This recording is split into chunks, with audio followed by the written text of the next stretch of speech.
Hiya, and welcome back to our garden podcast.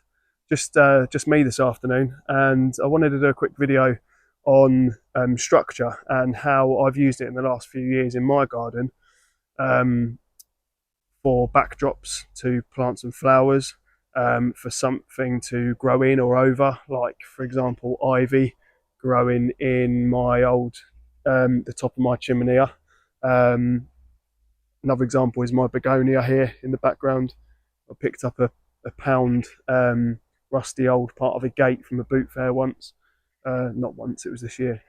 Dug it in the ground, and I think it gives it a really nice backdrop to the begonia, which is still in colour now, and we're in November now, which is great. I can go overboard. I know Chris, my brother, who shares the podcast with me, thinks I can go overboard sometimes with it. But I think you live and learn as gardeners all the time. And for me, I know I've got things right, definitely. For my visual in terms of what I want the garden to look like. I know definitely there's been some successes, especially this year. I think I've got certain things right, which are now doesn't look as great as it did in the summer months because the colour's not there anymore. But there are certain aspects to the garden which I've allowed to sort of, with regards to structure, now settle in over a period of a couple of years, some of them 4 or 5 years.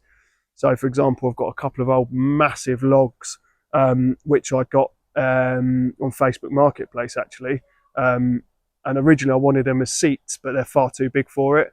I can't remember what tree they're from now, but it's from like a 100-year-old tree, which was taken down quite a way away from me, and managed somehow to get them in my car and over here. But I've let them rest now for quite a few years, and they've developed their own character. We've got bits growing up them. We've had mushrooms or fungi growing off them this year, and they've just been let to do their own thing. And I think it's really good to do that, especially with wood and logs and bits like that. Now, other bits we've got in the garden are, I've got a rusty old roller, which has now got ivy growing around it. I've got the top of an old chimney, which has got, again, ivy and a few different weeds throughout the summer months and wildflowers that have grown in and around it. And I just think it gives the garden that extra bit of character that sometimes can be taken away these days from very neat, well-kept gardens. I think the cottage vibe that I'm looking for going forward will heavily involve structure and bits and pieces that I pick up from various places, whether it be a boot fair or marketplace or something that someone's given away in my family. And I think, yeah, do you know what? That's not actually rubbish. I can use that as a section in my garden to allow for something to be supported by or to grow near, and it just gives it that bit of extra character. Another example is I've got a tea chest, which I've allowed to literally allow plants around it to do its own thing. So I've planted wildflower seeds around it the last couple of years, and they've done really well and looked great with that as a backdrop. It's now got ivy growing in and around it. I've got my the barrel, the quarter barrel, the old oak whiskey barrel, which I've grown my tomatoes in this year, which have been a real success. I've got the old rusty roller, which I collected. My wife told me, oh, there's a rusty old roller you might like down the road. So somehow managed to get that in the back of the car earlier this year, and already it's got ivy growing in and around it. I've got an old rusty, I think it's the top of an old oil drum or something, which has been obviously cleaned out and used as a planter. And that had one of my smaller varieties of Acer in there. Again, it just gives it that, just gives it something different. Now, you can go too far, and I think I've definitely gone too far in certain parts of the garden. And to be honest, there's no real rhyme or reason behind how I've done it so far. But like with everything with gardening, we always say you live and learn.